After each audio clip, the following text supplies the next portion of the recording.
अमरीकी टैरिफ्स के संगीन मसले ने मोदी हुकूमत को मुआशी और सिफारती लिहाज से गैर मामूली और गैर रिवायती इकदाम उठाने पर मजबूर कर दिया है और सदर ट्रंप की तरफ से भारत को धमकियां देने का सिलसिला भी थम नहीं रहा है। भारत पर दुनिया में सबसे ज़्यादा यानी 50% टैरिफ्स नाफिज करने के बाद अब सदर ट्रंप ने सेकेंडरी सैंक्शंस के फेज़ 2 और फेज़ 3 का इशारा दे दिया है और नज़र आ रहा है कि भारत ट्रंप के इकदाम और धमकियों का दबाव महसूस कर रहा है और इससे निपटने की हिकमत अमली बना रहा है। मोदी हुकूमत ना सिर्फ अपनी खारजा पॉलिसी को एक नया रुख देने की कोशिश कर रही है बल्कि मुल्क के अंदर भी गैर रिवायती मुआशी फैसले ले रही है।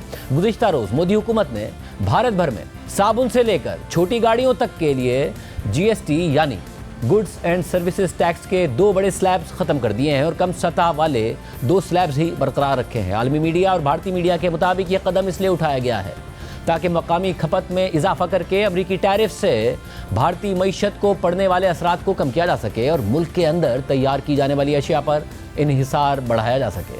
भारत की इंडस्ट्री को बरामदात में होने वाला नुकसान मुल्क के अंदर कंजम्पशन बढ़ाकर पूरा करने की कोशिश की जा सके।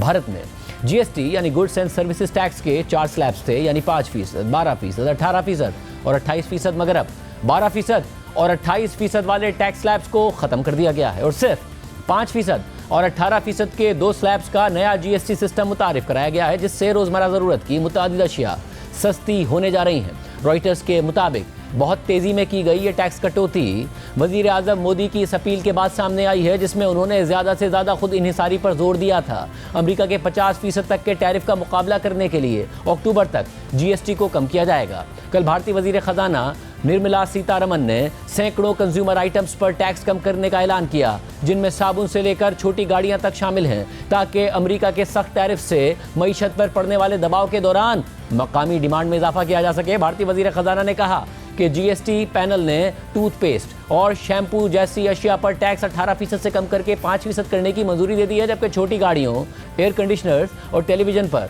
टैक्स 28% से कम करके 18% कर दिया गया है।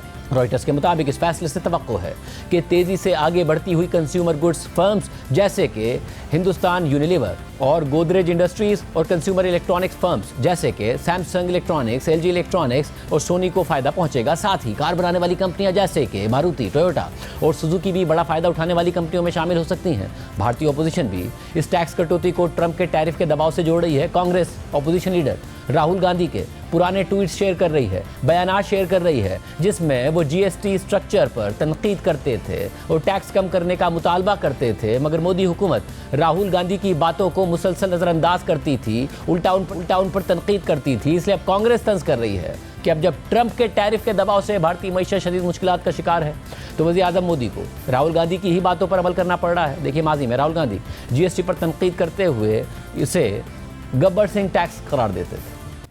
GST गब्बर सिंह टैक्स, इससे देश को नुकसान हो रहा है। छोटा दुकानदार खत्म हो गया, छोटा व्यापारी खत्म हो गया, लाखों युवा बेरोजगार हो गए। गुजरात में मैं गया, टेक्सटाइल ओनर्स के साथ मेरी बात हुई।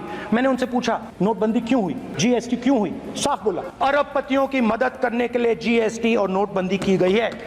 नरेंद्र मोदी जी अरबपतियों के लिए काम करते हैं। और अब ट्रंप के दबाव ने मोदी हुकूमत को GST में कटौती पर मजबूर कर दिया है, मगर सदर ट्रंप मजीद दबाव बढ़ा रहे हैं। सैंक्शंस की फेज़ 2, फेज़ 3 की बात कर रहे हैं। You've expressed many times your frustration and disappointment with Putin, but there's no action since you took your office. How do you know there's no action? But Really? don't you worry? Wait. What- Who are you with? Who are you with?